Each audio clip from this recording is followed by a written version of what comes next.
ఏమంటే మాది అభివృద్ధి చేసే ప్రభుత్వం, వాళ్ళది అరాచక ప్రభుత్వం. జగన్కి విజయ్కి ఏం సంబంధం లేదు. నాడు నేడు అసలు ఏం చేశారండి వాళ్ళు?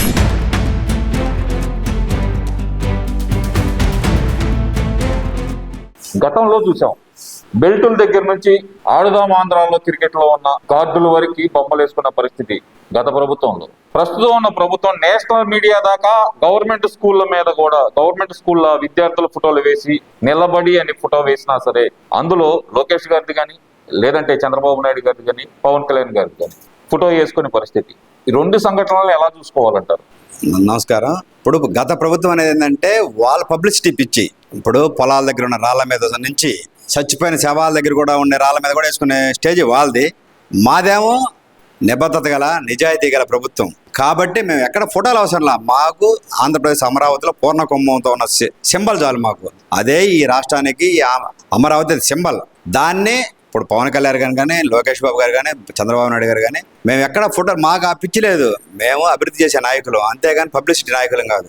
వాస్తవంగా ఇప్పుడు అతను ఏ కార్యక్రమం చేసినా ఇచ్చేది 5 కోట్లు అయితే పబ్లిసిటీకి 10 కోట్లు ఖర్చు పెట్టేవాడు. ఇప్పుడు ఈ మామూలుగా వృద్ధులకి 3,000 పెన్షన్ చేస్తా అన్నప్పుడు సంవత్సరానికి 250 పెంచాడు. 250 పెంచినప్పుడు ఎన్ని కోట్లు అవుద్ది? ఆ రోజు యాటికి 5 కోట్లు ఖర్చు పెట్టేవాడు. కానీ బాబు గారు 4,000 పెంచినా ఎక్కడ యాడ్ ఇలా మనం ప్రతిరోజు ప్రతి నెల మేము ఇళ్ళకెళ్ళి పెన్షన్ ఇస్తున్నాం. మాదేంటంటే చేతల ప్రభుత్వం, వాడిదేమో పబ్లిసిటీ ప్రభుత్వం. అతనికి నక్కకి నాగలోకానికి తేడా ఉంది. మేము బాబు గారు మాలో ఉన్న కొద్దిగా మైనస్ కూడా అదే, మేము చేసి చెప్పుకోలేకపోతున్నాం.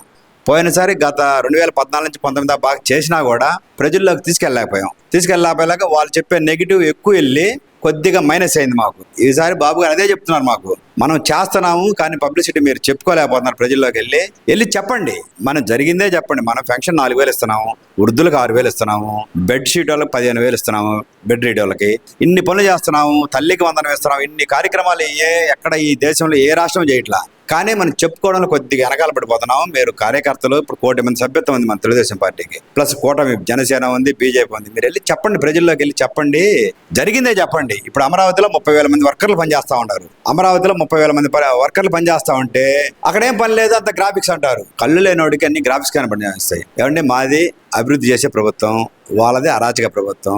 అభివృద్ధి చేసేవాడు కులాలు, మతాలు, ప్రాంతాలు చూడ్డు. అరాచకం చేసేవాడు ఎప్పటికప్పుడు కులాలను రెచ్చగొట్టడం, మతాలను రెచ్చగొట్టడం, వాళ్ళు అదే పనిలో ఉంటారు. కాబట్టి వాళ్ళకి మాకు సంబంధమే లేదు. ఇవాళ నారా లోకేష్ బాబు గారు ఐటీ మినిస్టర్ ప్లస్ ఎడ్యుకేషన్ మినిస్టర్గా చేసుకొని విప్లవాత్మకమైన మార్పులు తీసుకొస్తున్నాడు. ఏది ఎడ్యుకేషన్ ఫీల్డ్లో అసలు ఇంత 85% స్టూడెంట్స్ 10th క్లాస్ పాస్ అవ్వడం అంటే ఇది చరిత్ర.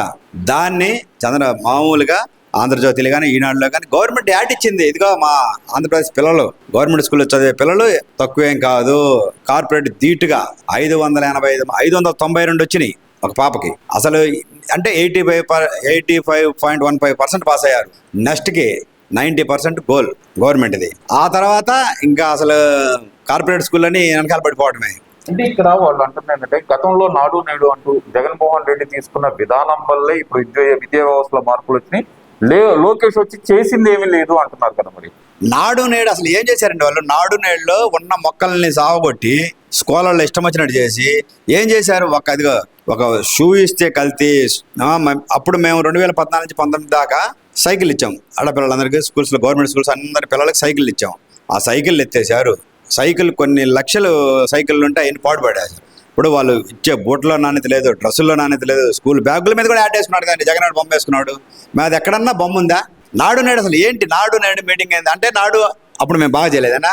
మేము బాగా చేయబట్టే 2019 నుంచి 24 దాకా వాళ్ళు ఏం చేయకపోయినా నడుచుకుంటూ వచ్చింది. కానీ ప్రజలు చూశారు, ఇంటికి సాగనంపారు. 2024లో గవర్నమెంట్ రాగానే కూటమి ప్రభుత్వం, గౌరవ చంద్రబాబు నాయుడు గారు, లోకేష్ గారు, పవన్ కళ్యాణ్ గారు వీళ్ళందరూ కూర్చొని ఎట్లా చేయాలి, ఈ రాష్ట్రంలో గవర్నమెంట్ స్కూల్స్ని ఎలా బాగు చేయాలి అనే కాన్సెప్ట్తో, ఇదైతే లోకేష్ బాబు అయితే బాగుంటుంది మినిస్టర్ అని చెప్పి లోకేష్ బాబు గారికి ఇచ్చారు, అప్పచెప్పారు. ఇది ఐటీ అని ప్లస్ ఇది హెచ్ఆర్డి మినిస్టర్. లోకేష్ బాబు గారు తీసుకున్న కాల నుంచి ఈ రాష్ట్రంలో విద్య అనేది నెంబర్ 1గా ఉంది గవర్నమెంట్ స్కూల్స్లో. కాబట్టి ఏమి ఇబ్బంది లేదు, నాడు నోడి లేదు, వాడు పాడే లేదు. ఇదంతా ఒక ఎత్తు అయితే కనుక తమిళనాడులో విజయం వెనక ఏదైతే కనుక ప్రస్తుతం అక్కడ ముఖ్యమంత్రి అభ్యర్థి రేసులో ఎవరైతే ఉన్నారో విజయం వెనక జగన్మోహన్ రెడ్డి ఉన్నాడు అని వైసీపీ నాయకులు చెప్తున్నారు. అందులో వాస్తవం ఎంత? జగన్మోహన్ రెడ్డి ఉండడానికి ఏమైనా వెళ్ళి ప్రచారం చేయలేదుగా. వీళ్ళ నాయకురాలు, ఒక నాయకురాలు వెళ్ళింది బూతులు రాని. ఆమె వెళ్ళింది నేను ప్రచారం చేస్తాను మీకని అడిగిందంట. విజయ్ దండం పెట్టాడు. అమ్మ నీ లెగ్గు నువ్వు కలిసిన వాళ్ళందరూ పోయారు సంకనాకి, నువ్వు మాకు అవసరం లేదని చెప్పాడు. స్టాలిన్ దగ్గరికి వెళ్ళింది. స్టాలిన్ ఏదో మాట్లాడి చేశాడు. స్టాలిన్ దెబ్బకు సంకనాకిపోయాడు. వాస్తవంగా అన్ని సర్వేలు కూడా స్టాలిన్ వస్తాయండి. రోజా లెగ్గు పెట్టిన మహిమ సర్వేలు గమనించలేకపోయినాయి టీవీ ఛానల్స్ వాళ్ళు. ఇక్కడ ఒక మహాతల్లి ఉంది, ఆమె వచ్చిపోయిందని వాళ్ళు మర్చిపోయారు. నిన్న గుర్తుకొచ్చింది ఆ లెగ్గు, ఆ మహిమ అనేది నిన్న గుర్తుకొచ్చి రే మనం పొరపాటుని చెప్పాము, ఏం వచ్చిపోయిన సంగతి మనం మర్చిపోయాము. రోజా ఎప్పుడైతే వచ్చి వెళ్ళిందో ఆ రోజే స్టాలిన్కి పతనం స్టార్ట్ అయింది. విజయ్ వాస్తవంగా అన్ని సర్వేలు ఏం చెప్పినాయి, 15 నుంచి 21, 25 మ్యాక్సిమం చెప్పినాయి. కానీ తలదన్నే రీతిలో 108 సీట్లు రావడం కొత్తగా ఒక వ్యక్తికి, అంటే అతను స్టార్ అండి. అతన్ని మన తెలుగు వాళ్ళు కూడా లైక్ చేస్తారు. మంచి యాక్టర్, ఏ మాటగా మాట. అతను మనలాగా మేనిఫెస్టోలో కొన్ని మంచి పథకాలు పెట్టాడు. చూస్తారు ప్రజలు. చేశాడు అనుకోండి నెక్స్ట్ అవకాశం ఇస్తారు, లేకపోతే ఇంత అతనికి చేయాలని. అతను 51 ఏళ్ళ వయసు గల కుర్రాడే. చేసి మంచి పేరు తెచ్చుకున్నాడు అనుకో మళ్ళీ అవకాశం ఇస్తూ ఉంటారు ప్రజలు. తమిళనాడులో ఏంటంటే ఒక సిస్టమ్ ఉంది, ఒకసారి వాళ్ళు ఒకసారి వీళ్ళు, వాళ్ళిద్దరిని కోట బద్దలు కొట్టి మూడో వ్యక్తి రావడం గొప్ప విశేషం అక్కడ. కాబట్టి విజయ్కి ఇప్పుడు నిన్న మా లోకేష్ బాబు గారు కానీ అందరు ట్వీట్ చేశారు, పరిపాలన బాగా చేయి, అర్థమైనా ప్రజలు ఓట్లేశారు, మనం ప్రజల కోసమే పనిచేయాలని. అట్లాగే చేశాడు అనుకోండి నెక్స్ట్ మళ్ళీ కూడా అవకాశం వస్తుంది. అంటే జగన్మోహన్ రెడ్డి లాగా వైట్ షర్ట్ కాకి ప్యాంట్ వేసాడని చెప్పి జగన్మోహన్ రెడ్డి లాగా అనుకుంటే కుదిరింది. చెప్పింది మన జగన్మోహన్ రెడ్డి లాగా 4 లక్షలు చెప్పులు వేయలేదుగా ఆయన. జగన్మోహన్ రెడ్డి వేసి చెప్పులు 4 లక్షలు 5 లక్షలు ఉంటాయంట. మరి ఆ చెప్పులు వేయలేదుగా ఆయన. అతను ఏంటంటే విజయ్ అనేది ఒక స్టైల్. అతని సినిమాలు కానీ అతని మనిషి ఒక పద్ధతిగా ఉంటాడు. వేలలాగా నరుకుట్లు బొడ్డళ్ళు ఏమి ఉండవు. చూసి అతని సింబల్ కూడా మంచి సింబల్, విజిల్ అంటే సౌండ్. అది అతని క్యారెక్టర్ తగ్గట్టే అతను వచ్చింది. ఆ విజిల్ సినిమా అనేది కూడా సూపర్ సక్సెస్ అయింది. కాబట్టి విజయ్కి జగన్మోహన్ రెడ్డికి ఇంకా వాళ్ళే ఊహించుకోవాలి. నక్కకి నాగలో కనుక అంత తేడా ఉంటుంది. విజయ్ ఎక్కడ, జగన్ ఎక్కడ. జగన్మోహన్ రెడ్డిని ఫాలో అవ్వటం వల్లే, ఆయన స్పీచ్లు విని అక్కడ మాట్లాడటం వల్లే, ఆ ర్యాంప్ వేసుకొని నడవటం కానీ ఇదన్నీ జగన్మోహన్ రెడ్డిని ఫాలో అవటం వల్లే గెలిచాడు అని చెప్పి నిన్న ఒక ఇంటర్వ్యూలో ఆర్కే రోజా గారు చెప్పిన మాట. మరి అసలు రోజా మాటలు మనం మాట్లాడితే, రోజా ఎంత మనిషి అండి. 2009లో మేమందరం యోగార్జునకి యూనివర్సిటీ దగ్గర అప్పుడు తిరిగి వచ్చి నల్లగా బొగ్గులా తయారైపోయి వచ్చింది. ఆ రోజు బాబు గారిని పొగడ్తలు అందరినీ ఆమె ఒక మనిషి కింద మనం అసలు వాస్తవంగా ట్రీట్ చేయకూడదు. ఇప్పుడు జగన్మోహన్ రెడ్డి లాగా విజయ్ గారిని అవ్వాలనుకుంటే ఈ ప్రపంచంలో ఆర్థిక నేరస్తుడు అయిపోవాలి విజయ్ కూడా.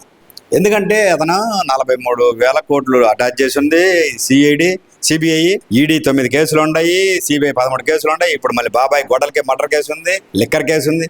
అతనిలాగా ఫాలో అవ్వాలంటే విజయ్ ఒక కరెక్ట్గా 6 నెలలు కూడా పరిపాలన చేయలేడు. కాబట్టి విజయ్కి జగన్కి సంబంధమే లేదు.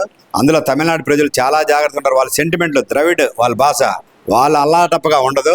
కాబట్టి విజయ్ అసలు జగన్ లాగా ఏ రాష్ట్రంలో ఏ నాయకుడు లేడండి. ఇతను ఆర్థిక నేరగాడు. ఇలాంటి వాళ్ళు రాజకీయాలకు ఉండకూడదు.